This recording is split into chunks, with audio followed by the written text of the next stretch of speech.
من أحب لقاء الله أحب الله لقاءه، ومن كره لقاء الله كره الله لقاءه. هەر کەس دیمانەی خوای گەورەی لای خۆشەویست بێت، خوای گەورەش دیمانەی ئەو کەسەی لای خۆشەویستە. دیمانەی خوا چۆن ئەبێت؟ نوێژکردن، ڕۆژوگرتن، سوزدە بردن، کوڕنوش بردن، دوعاکردن، دەردە دڵکردن لەگەڵ ڕەب العالەمین، باسکردنی خەمەکانت بۆ خوای گەورە و باسکردنی دڵتەنجیشت لە بۆ خوای تەبارەک وتەعالا و باسی خۆشیەکانیش لەگەڵ خوای گەورە بکە. فەئەما بنیعمەتی ڕەبیکە فەحەدیث، نیعمەتەکانی خوای گەورە باس بکە و شوکرانە لەسەر نیعمەتەکانی ڕەب العالەمین بکە. لئین شەکەرتم لەئەزیدەنەکم، قەولی خوای گەورەیە.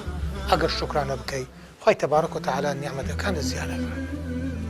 و ئەو کەسەی دیمانەی خوای گەورەی لا خۆشەویست نەبێت، خوای گەورەش دیمانەی ئەو کەسەی لا خۆشەویست نییە. نایەوێ دەردەدڵی خۆی لە بۆ ڕەب العالەمین باس بکە، نایەوێ دڵتەنجی خۆی لە بۆ خوای گەورە باس بکە. زۆریش دڵتەنگە، ئەوێ خۆی دڵخۆشکە، بەڵام دڵخۆشی نابێت، چونکە دڵخۆشی ئەوەیە کەەوە ئەو دڵە لەگەڵ ڕەب العالەمینە ڕاست و دروست بێت. باسی نیعمەتەکانی خوای گەورە ناکە، هەبوون و نەبوونی خۆی بە نیعمەتی خوای گەورە نازانی. بۆ ئەزانی دەستکەوتی خۆیتی، ئارەقەی ناوچاوانی خۆیتی، وەکو قاڕوون. دواتر هەر ئەوەندە ئەزانی کۆتایی بە ژیانی هاتوو، بە دەستی بەتاڵەوە بەرەو خوای گەورە ڕۆیشت. خوای گەورە بمان پارێزی یا ڕەبی لەمانە. چونکە ئەمە لە کاتی تەنیایی، ئەو مرۆڤە لە کاتی تەنیایی بوون خەریکی سەرپێچی ئەمری خوای تەبارەک وتەعالا بووە. بەڕێزان موسڵمانان، تەنها خوای گەورە دڵەکان دەگۆڕی.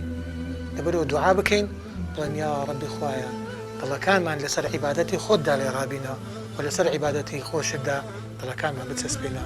یا مقلب القلوب ثبت قلوبنا على دينك. خوای گەورە دیمانەی تۆمان پێ خۆشە. ئامین. بەخواتە نەسپێرم.